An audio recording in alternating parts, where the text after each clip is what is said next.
जमीन कारोबारी अमित यादव ने मुरार के बड़े कारोबारी पारस जैन, उनके भतीजे सुजीत जैन और पुत्र निखिल जैन पर जमीन पर जबरन कब्जा करने और जमीन छोड़ने की धमकी देने के आरोप लगाए हैं और इस मामले की शिकायत की। फरियादी अमित यादव का कहना है कि उन्होंने ग्राम बड़ा गांव से जमीन का सौदा कृष्ण गोपाल शर्मा, उनकी बेटी डॉक्टर भावना शर्मा से किया था और जमीन के लिए तय राशि एडवांस रूप देकर एग्रीमेंट कराया था। बाद में जमीन के दाम बढ़ने पर कृष्ण गोपाल शर्मा के मन में लालच आ गया और उसने पारस जैन और के भतीजे सुजीत जैन की कंपनी के नाम पर जमीन की रजिस्ट्री करवा दी, जबकि इस जमीन के लिए अमित यादव द्वारा कृष्णा मुरारी शर्मा को और उनकी पुत्री को पूर्व में राशि दे दी गई थी। मामला कोर्ट में लंबित है। इसी बीच पारस जैन लगातार जमीन खाली करने के लिए धमकी दे रहा है और जमीन खाली न करने पर गंभीर परिणाम भुगतने की चेतावनी भी दे रहा है। वहीं पुलिस अधिकारियों से भी उन्होंने फरियादी ने कहा कि जमीन खाली करने के लिए आरोपी द्वारा उसे झूठा दबाव बनाया जा रहा है और टेररिस्ट स्ट्राइक्स भी मांगा जा रहा है, क्योंकि पारस जैन आपराधिक प्रवृत्ति का व्यक्ति है और उस पर पूर्व में कई गंभीर अपराध दर्ज है। ऐसे में पीड़ित ने पुलिस से सुरक्षा की गुहार लगाई है।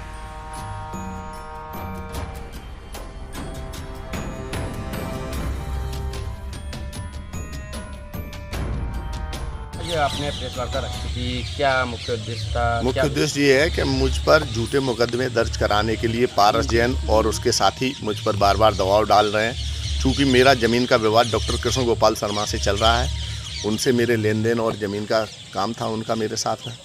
उस चक्कर में ये पारस जैन ने उस ज़मीन में बीच में आके और ज़मीन अपने भतीजे के नाम करा ली और मुझे बार बार धमकियाँ दे रहा है। मुझे 2 बीघा ज़मीन दे के बोले 2.25 बीघा ज़मीन लेने के बाद आप अपना कोर्ट से न्यायालय से वापस ले लें, जिसमें एक एग्रीमेंट भी किया। मैंने कहा मेरा मुकदमा चल रहा है, तब तक कुछ होगा नहीं। बोला मुकदमा चलने के बाद ये एग्रीमेंट और ये सब निरस्त हो जाएंगे और ये सब हो जाएगा।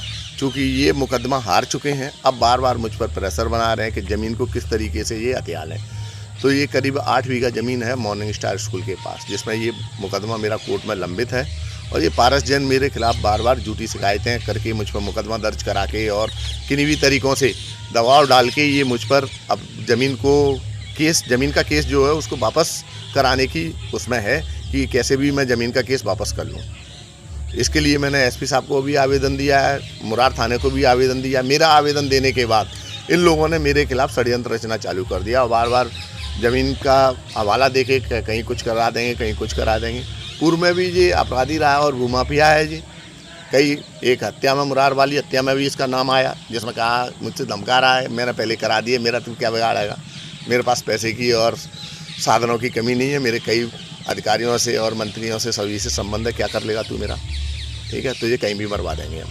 तो एसपी साहब ने आपको क्या आश्वासन दिया है? एसपी साहब ने मुझे आश्वस्त किया कि जो भी कार्रवाई होगी विधिवत कार्रवाई होगी और एसपी साहब ने मुझे कहा कि कोई ऐसा प्रकरण है तो उन्होंने कहा जांच करने के बाद ही कोई प्रकरण पर कार्रवाई होगी। लेन देन किससे हुआ था? मेरा कृष्ण गोपाल शर्मा जी का मैं काम करता था उनकी ज़मीन के लिए, तो मेरा लेन देन उन्हीं से चलता रहता था। पारस जैन ने जब ज़मीन की कीमतें बढ़ गई हैं तो कृष्ण गोपाल शर्मा जी के मन में भी बदयांती आ गई और मेरा लेन देन उनसे था। ये तो मुकदमा चलते वक्त बीच में आ गया और रजिस्ट्री मुकदमा दौरान इसने अपने भतीजे की कंपनी के नाम इसने अपनी रजिस्ट्री करा ली है।